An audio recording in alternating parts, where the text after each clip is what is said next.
Albert Einstein was traveling one fine afternoon with a senior Indian, and the Indian was very knowledgeable. So Albert Einstein asked him, "Sir, I've heard so much about you." And the Indian said, "No, no, no, not as, with all humility, not as good as you." So Albert Einstein said, "Let's play a game. Let me ask you a question. If you cannot answer my question, you give me $5. And if I cannot answer your question, I'll give you $500. So the Indian agreed. He said, "Okay." So Albert Einstein asked the Indian the first question: how long does a man take? How many kilometers does he travel from Earth to Moon and back? I guess the Indian hadn't heard Professor Victor's speech, so he just shrugged his shoulders and said, I'm not too sure, and he paid him $5. So then when the Indian had to ask the question, he asked Albert Einstein, what's that three-legged creature which goes up the mountain, grows a leg, and comes down as a four-legged creature? Now, Albert Einstein had never heard this question in his life, being such a famous physicist. So he thought for 10 minutes, 20 minutes, and finally he said, I do not know. And with a lot of reluctancy, took out his $500 and gave this Indian. So as Albert Einstein was preparing his next question, he asked the Indian, wait, you tell me the answer. The Indian thought for a minute, shrugged his shoulders and said, I do not know, and paid him $5. So I guess you'd never mess with the Indian mind. Good afternoon, good morning, dignitaries on and off the dais, the faculty of the prestigious LIBA, and my dear students. I'm honored to be with you today at the India Vision 2018 Revive. As I speak on Guide to Life, I would all like you to just smile. In fact, a couple of weeks back when Gio and Faria came to my office inviting me to be a speaker in this beautiful forum, what gave me goosebumps was that you got to speak for 45 minutes. And I'm like, I can't keep myself awake for 45 minutes. How am I going to keep a bunch of 200 odds awake? So in case my talk gets a little intense, just smile and I'll understand.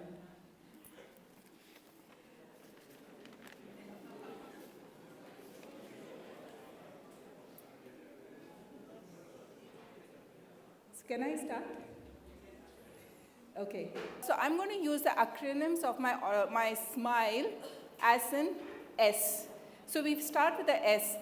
25 years back when I was a graduate, about 22 years back when I was studying in Coimbatore Medical College, before that, my parents always told me, study, educate yourself, educate, go for higher education, and keep educating yourself with postgraduates, go abroad, get a degree. So a lot of my colleagues in my generation have gone abroad, some got fancy degrees, come back to India, and some have settled there. But today the scenario has changed. Today, apart from education, you know what is very, very important? And that is skill development. I'm going to share a story with you.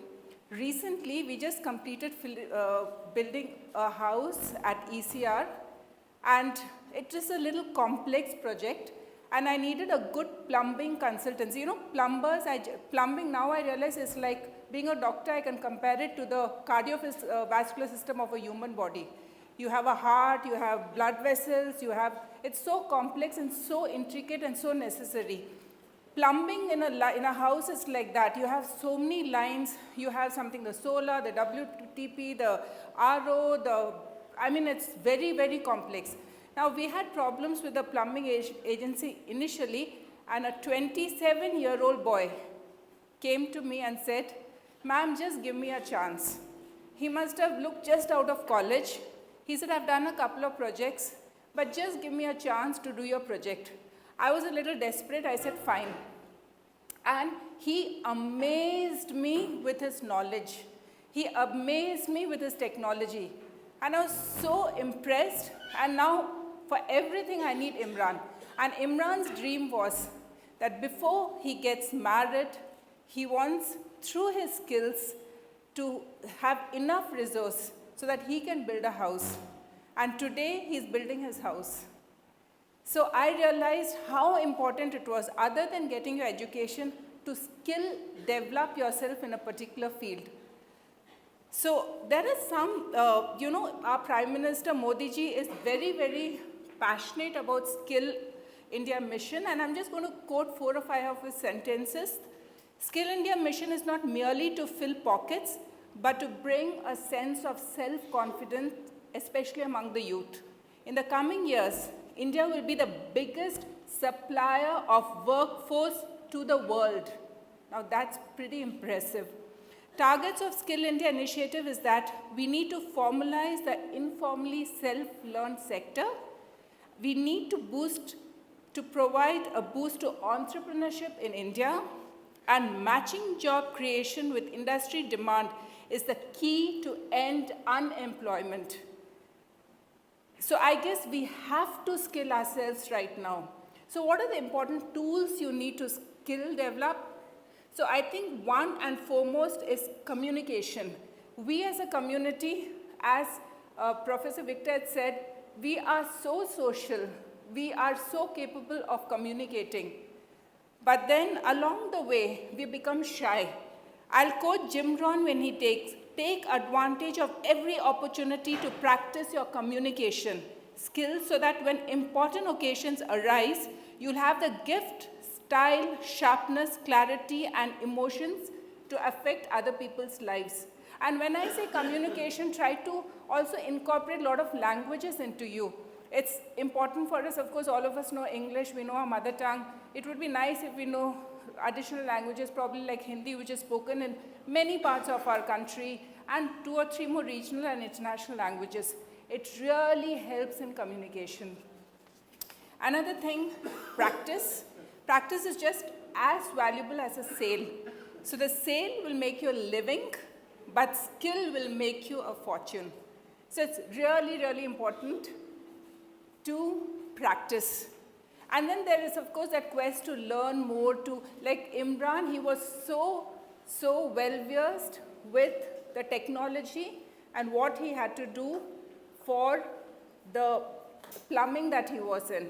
I mean, he was so well-versed, he knew the latest in plumbing technology. And today when we look at a plumber, we're like, oh, he's just a plumber. But I was so surprised, I no longer just look at him as he's just a plumber. For me, he's like, oh my God, without Imran, I can't have my bath. It's so basic. So it's really nice to excel and then become sticky, dependable in whatever you're doing. And of course, how many of you over here have heard of the Blue Ocean strategy? I would like you to raise your hands. Blue Ocean strategy as against the Red Ocean strategy. How many of you have heard about it? Nobody. Okay, Blue Ocean is places where people do not approach.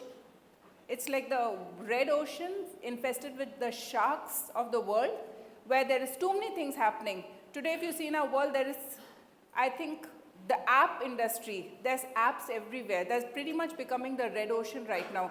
So it's nice to get into Blue Ocean strategy where people have not gone there yet. People are not thinking much about it. People are giving low priority to it. I think it's important to skill yourself in those areas and become dependable. And, I think that would really do good for your skill development. So with that, I finish with my S. Now, when I say M, I would like you to remember management. Of course, most of you are students of management. But when I speak of management, being a doctor, I would say management of everything. We do these radiant wellness conclaves every annually. We come up with our conclaves, and I recently concluded one, and we address wellness through 9 dimensions. So when I say management, you should think of management of your occupation, management of your health, management of your finance, management of society, management of environment. So we address it through 9 dimensions. So today I'm going to speak on one management which is extremely important, and that is management of time. We Indians, we have this flexibility that when a time is given that 8 o'clock is the meeting, we are okay coming 5 past 8, 2 past 8. Whereas it's really, really important if we can give ourselves 5 minutes extra. What we can do 5 minutes late, if we come 5, you actually have an upper hand. Practice it. You can lead a meeting. Otherwise, you start with saying, oh, I'm so sorry to come late. I got stuck in traffic, the most common, overrated example. Traffic was bad. I got delayed. So just try to come back. Another great example I'll tell you about time. 2 months back, we were in this beautiful country, Switzerland, and I and my husband were standing in this island. And the ferry time was 10:28. And I'm like, what rubbish, 10:28 is neither 10:25 or 10:30, it's 10:28. And it was like etched in stone there. And I was looking, and exactly at 10:26, we saw the ferry turning, slowly chugging towards us, and bang on at 10:28, it was in front of the dock. I was so impressed, I literally got goosebumps, and this has been happening year on year on year. So I think that's the only little drawback, that in India we take time casually. It's always, remember, keep it somewhere behind your mind, that I will be there for my meeting 5 minutes in advance no matter what, and you will realize what an upper hand you have in this meeting. So I'm going to give you some I did a little survey, some statistics, and kind of got a commonality of successful people, what they manage, how they manage their time before 8 a.m., during the day, and before they go to sleep. These are just some tips. Probably you can use it in your life, probably not, but it's kind of helped me. So what do these people do before 8 a.m.? One, being a doctor, which I advocated really big time, is exercise. I don't know how many people over here give real importance to exercise. Only 1. Only 3. No one exercises. I must tell the faculty of LIBA, you're pushing your students way too hard. Not done. You have to inculcate exercise. Exercise releases your endorphins, your happy hormones. Start your day with happiness, and probably exercise with your friends and family. It's a great way to start your day. Either write breakfast, and the third most important thing is map up your day. Because when you map your schedule, what you need to be doing over the day, that time you will know how to prioritize your goals. So it's very important to map up your day, which you need to do before you start your day. Visualize, focus on success and make it positive. And one very important thing is make your day top heavy. Now what do I say? When I say make it top heavy, try to get away with all the difficult tasks. Do it in the beginning of the day so that you can kind of relax towards the end. As the day progresses. Now what do 5 things successful people do during the day? They check their to-do list and keep to time. In case you have to connect with the right kind of people. You know what? Sometimes when we are sitting in our corporate offices, in our businesses, we are forced to connect with a lot of people we do not want to connect with. It's very important to realize that relationships are basis of business. So it's important to associate with those kind of people who are like-minded, focused, and extremely supportive. And important things and the fourth point is, important things which need to be done, I think it's best to do it during the day. Like maybe making a project report, maybe sending off an important mail, or maybe just, doing your follow-ups, your feedbacks. It's good to do it during the day. Stay informed everywhere, whether professionally or personal life. Just be informed of what's happening around you and periodically relax. And what do people do before going to bed? It's really, really important. Today, when when Gio and Farha came to ask me what I'm supposed to speak on, they also told me to concentrate on managing family and professional life. So at this point of time, when you come back from work, the first thing is, as students, I can relate with you when you just come home, dump your bags, put on your headphones, say hi to your parents or your sibling, and then say, I'm tired, and just jump into bed or sit in front of the television. But it's also important to just spend little time with your family, and it could be just 10 minutes, but spend that time with your parents, with your spouse, your children, and connect with them. It's really important. And the second very, very important thing is, read a book which is totally, totally unrelated to your profession. It will help you to relax, and especially when you've had a little difficult day, you've met some stupid people you've not wanting to meet, you've had some difficult discussions, you've had a boring board meeting, and you really want to have a break. It's important to just get a book totally unrelated to your profession and read your book. And then this really works. Third is, please make a to-do list of what you need for the next day. And when I say to-do list, I'm not only talking to the ladies, but I'm talking to the guys also over here. When you're planning the next day, plan your dress also. It's so important. I know some of my friends say, I go in the morning, I decide what I'm going to wear, and then I take out, it's not ironed, and then I send it for ironing, and by the time I come and wear it, it's 10 minutes late. Please prepare what you have to wear also the next day, because apart from wearing, plan out your day. When you fail to plan, have you heard that? When you fail to plan, you plan to fail. Exactly.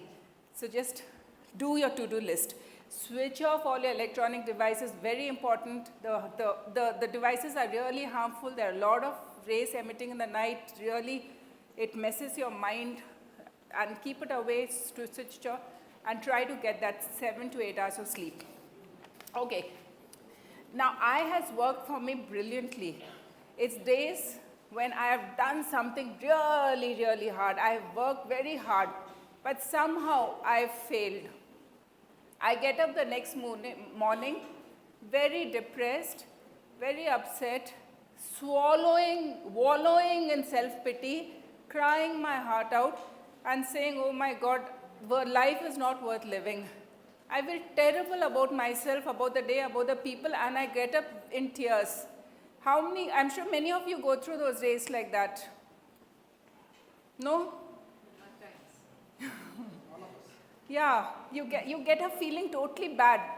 And then my eye stands out, and that is innovation. Innovation helps me on days like this.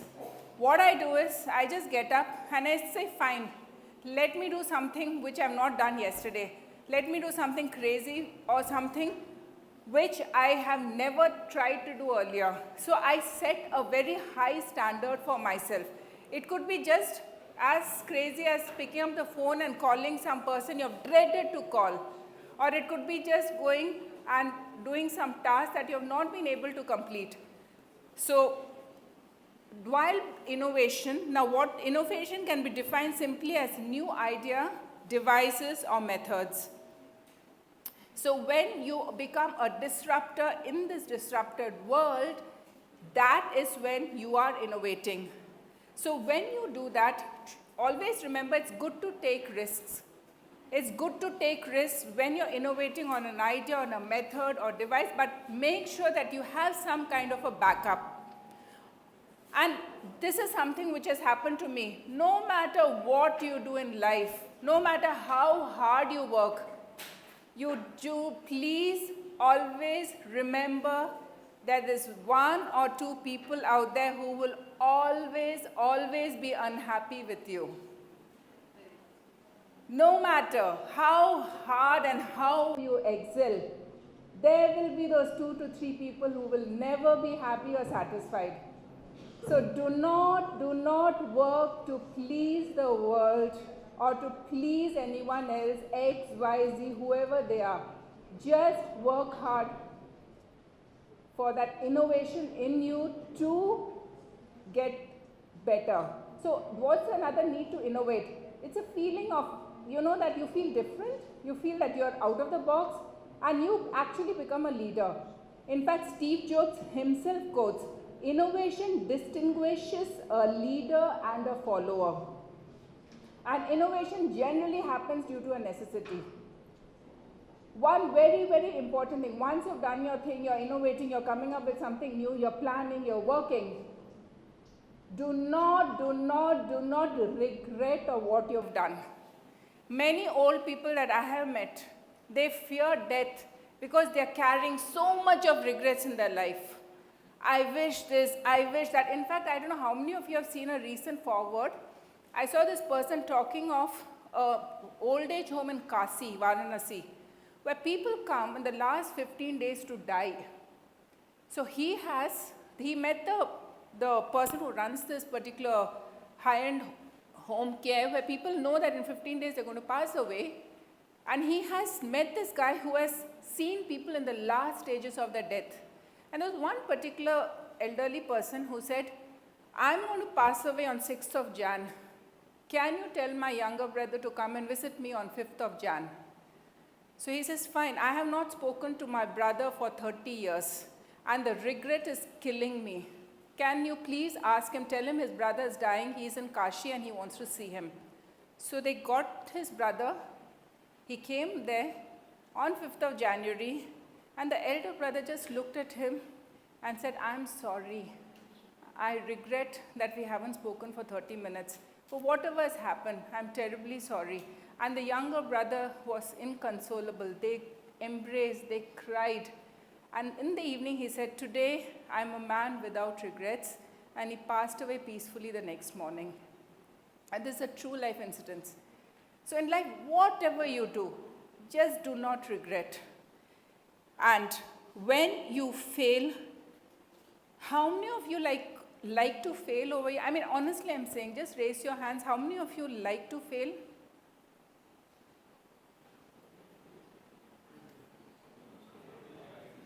5, 6, 7, 8. 8 of you like to fail. 10. 10 of you like to fail. Okay. Actually, when you fail, what happens? Do you enjoy the moment? It's horrible. It's terrible. It's horrible to fail. I allow myself to cry and to really feel upset when I fail. It is a horrible feeling in life when you fail. And especially when you work so hard, you put your heart, soul, mind, everything, you studied really hard for an exam and you fail. It's a horrible feeling. But you know what? It is good to fail. It is good to fail big. Because the most important thing a successful people and a leader in you and a person which differentiates you to become a stronger person is when you are able to pick yourself up, dust off the feature, the failure, and get determined to go and face the next day.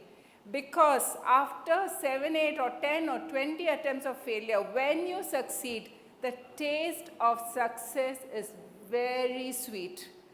I'm sure many of you must have heard Amitabh Bachchan's famous story, his personal life, and 16 movies of his failed, and finally in the 17th movie, I think Diwar was the movie when he succeeded, and All India Radio rejected him a couple of times, and today he is where he is, such a legend.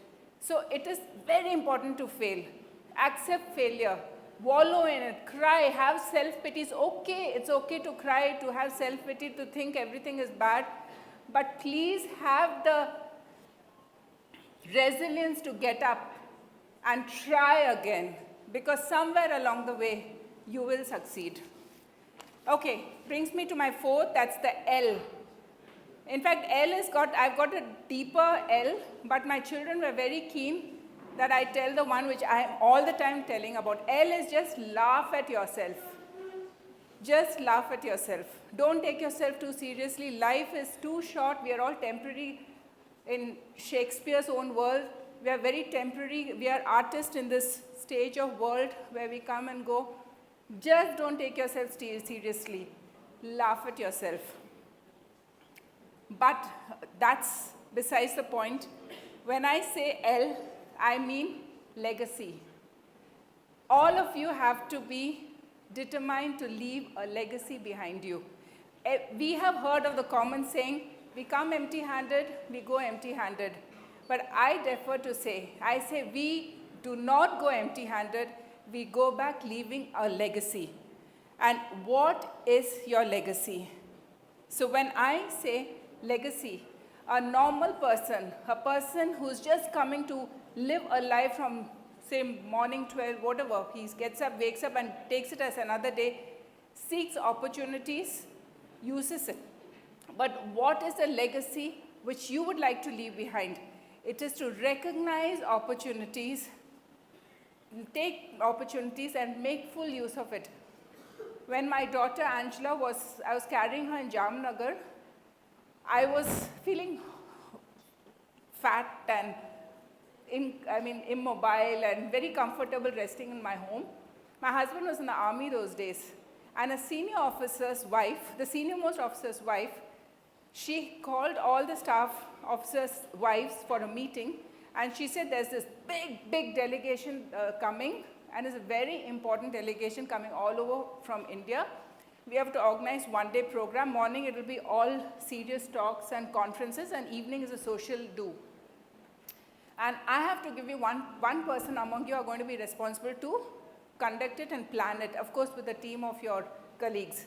I was very happy sitting over there. I was thinking, I'm pregnant, I'll be just helping someone. She looked around and then she pointed at me and she said, Renu, you are going to organize this. I was so upset. I remember going back telling my husband, I can't do this, I'm pregnant, I can't move around, this is such a big thing. But he said, just try, it's a good opportunity, try, give it your best. Worst comes worst, you will not do it well and they won't bother you again, but I think you must try. I said, fine, gave it all my best, worked day in and day night, and I think that day must have gone off well because in the evening a few people came and asked me whether I was a professional speaker. So that was a great opportunity which I did not recognize. It was someone like a Mrs. Baljit or my husband to just nudge me and say, this is a great opportunity, use it. Another thing which I would like to say is that a person, when he gets choices in life, it is good to take the right choices. And what is the legacy that you leave behind? Probably your legacy is that have this situation come in so-and-so's place, how would she or he have reacted to this situation? What choices would this person have made? That's the legacy probably you can leave behind. And another thing, all of you are going to work very hard. All of you are going to become business owners. You're all going to be corporate leaders. You're all going to be big people. But what is the legacy that you might like to leave behind? Do you end being a big leader? Or what your legacy would be just to reach back and pull someone up to? Would that be your legacy? I'm sure life would throw a lot of challenges on you, a lot of problems, a lot of risk, a lot of unhappiness, sad situation, bad situation. But are you going to leave your legacy behind by saying, so what? I still appreciate life with gratitude, compassion, kindness, patience. And is that what your legacy is going to be, what you're going to leave behind? When people go abroad or when people do something very great in life, are you going to differ from them? Apart from becoming those people, you also remember your roots from where you've come from. Whether it be a small village, a small town, your parents, your grandparents, who were there somewhere to make you reach to the place you've reached. You'll all figure out what your legacy is, what you're going to leave behind for your loved ones. Always remember, we make a living by what we get. We make life by what we give. So don't just make a living, aspire to make the difference. That's about the legacy. And E, the E in my smile is to just escape. You all deserve to escape. And when I say escape, it's a very, very, very, very important phase that you all have to remember. Escape from negativity, escape from negative people. Negative people could be as close as your own spouse, or not. I don't think spouse is a good word to use, but probably your siblings or your close friends or your whatever.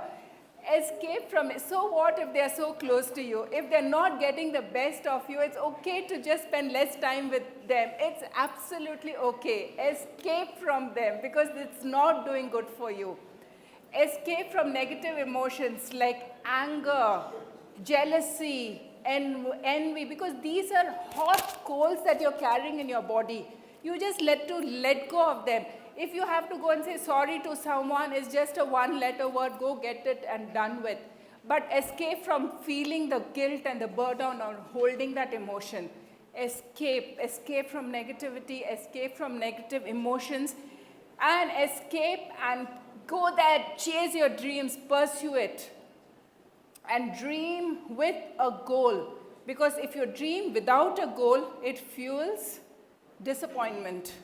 So all the time, when you dream with a goal, aspire to go and reach it, and just escape also into a world where you are going to be what you always wanted to be, the person you visualized, the person not what you want the world to see, but the person that you want to be. And when you are that person, it gives you a maximum sense of happiness, it gives you mental equilibrium, it helps you to reach out and touch people's life, and it helps you to do your work at its optimism.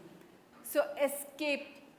And there's another escape that I also want you to remember. A few months back, my family and I went to Ladakh. We went there, and we are all those social media addicts, you know. All the time we are in Facebook, all the time we are in Twitter, all the time we are posting pictures. So we were doing all this, taking lovely pictures along the way, trekking in Ladakh. We had to acclimatize at 14,000 feet. And when we were there, what happened? We realized there was no network. So now you can imagine my family, a social addict family, and there's no network. So first 3 hours was sheer agony. Everyone's like looking at me, you planned this holiday, and what are we going to do? We can't even post our pictures in the net, and we can't even get our likes. And then we knew that this was no option. There was just no network, and so no social media. We put aside our devices, and we then started, talking to each other, started playing carom board, started playing cards, and we suddenly realized that this was so much of fun. We were spending so much of time in social media, in our devices, in our Facebook, that we actually forgot to sit as a family and laugh. So it's always also remember, escape from social media once in a way, disconnect to reconnect. So I'd like to end my talk by Ratan Tata's quote. He says, don't just have academic or career goals. Set goals to give a balanced, successful life. Balance means ensuring health, relationships, and mental peace. There's no point getting a promotion on your breakup day. There's no point driving a brand new car when you've got a bad back. There's no point shopping when your mind is full of tensions. Life isn't meant to be taken seriously as we are temporarily here. It's okay, bunk a few classes, go low in a couple of papers, take leave from work, fall in love, fight with your spouse, your girlfriend, your boyfriend. It's okay. We are people, not programmed devices. Don't be serious. enjoy life as it comes. Thank you very much.